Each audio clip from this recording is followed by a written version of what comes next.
cliquez sur Nouveau projet, d'après une photo. Sélectionnez la première photo qui servira de photo de fond. Ajoutez une photo.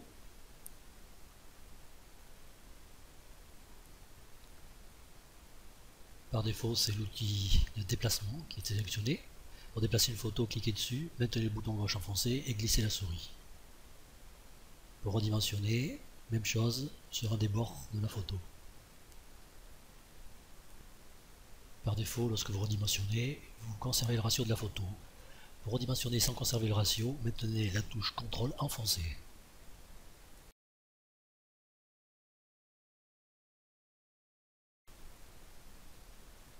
Revenez en arrière. Le raccourci clavier CTRL Z. Pour aller plus vite, faites CTRL Z.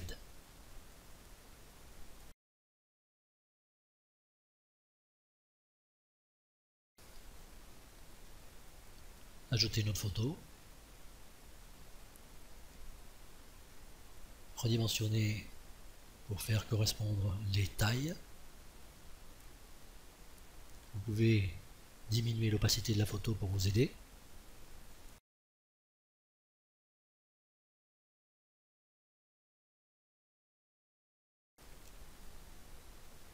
Dans notre exemple, nous allons positionner cette photo bien en bas à droite. Donc cliquez sur ce deuxième bouton pour afficher le panneau image et cliquez sur les boutons droite et bas. Positionnez l'autre photo, alignée sur le dessus et cliquez plusieurs fois sur la touche du clavier, la flèche vers la gauche. Vous pouvez sélectionner une photo depuis les petites vignettes de droite ou alors en cliquant dessus. Si vous voulez sélectionner une photo qui se trouve en dessous, vous allez sélectionner sur la vignette et vous allez décocher la case sélectionnée avec la souris. Nous allons maintenant modifier les teintes de la photo de droite afin de les faire correspondre avec celles de la photo de gauche.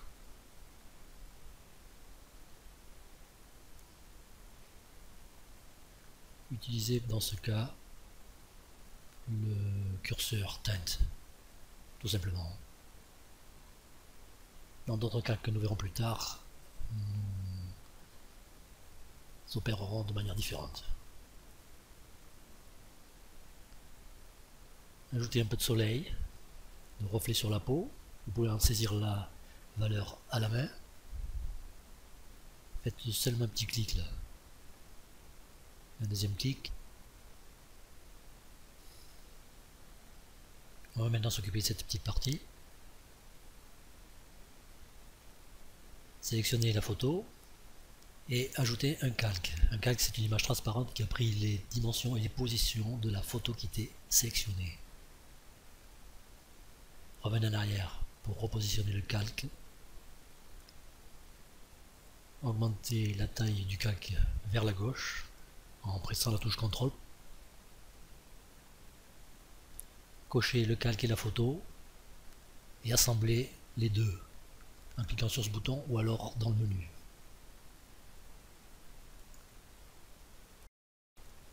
Vous pouvez voir maintenant que nous avons de la place supplémentaire pour pouvoir tracer la région manquante. Revenez en arrière. Vous pouvez également revenir en arrière en cliquant ici. Vérifiez que vous avez bien sélectionné la photo. Faites un petit zoom avec la souris. Vous pouvez procéder de différentes manières. Sélectionnez l'outil peinture. Premier bouton pour afficher le panneau peinture. Cliquez sur le panneau ou sur le bouton couleur pour sélectionner une couleur. Alors vous pouvez également utiliser la pipette. Lorsque vous survolez une couleur, elle sera affichée ici. Et lorsque vous cliquerez, elle passera au-dessus. Donc là, on survole la couleur noire, on a cliqué, c'est affiché au-dessus, et on peint avec. Dans notre exemple, nous allons utiliser l'outil étaler. L'outil étaler, comme son nom l'indique, permet d'étaler. Donc cliquez sur une région et glissez pour étaler la région. Alors, revenez en arrière. Diminuez le diamètre du pinceau, vous pouvez diminuer avec le curseur, vous pouvez également utiliser les touches moins et plus du clavier. Et là, nous allons glisser. Qu'est-ce qui se passe? Rien. En fait, vous ne pouvez pas avoir un glissement sur une partie transparente. comment on obtient une partie transparente avec la gomme? Vous voyez, bon là, on monte l'opacité au maximum pour faire complètement transparent. Et l'inverse de la gomme, c'est l'outil restauration. Et là, vous restaurez une partie qui était transparente.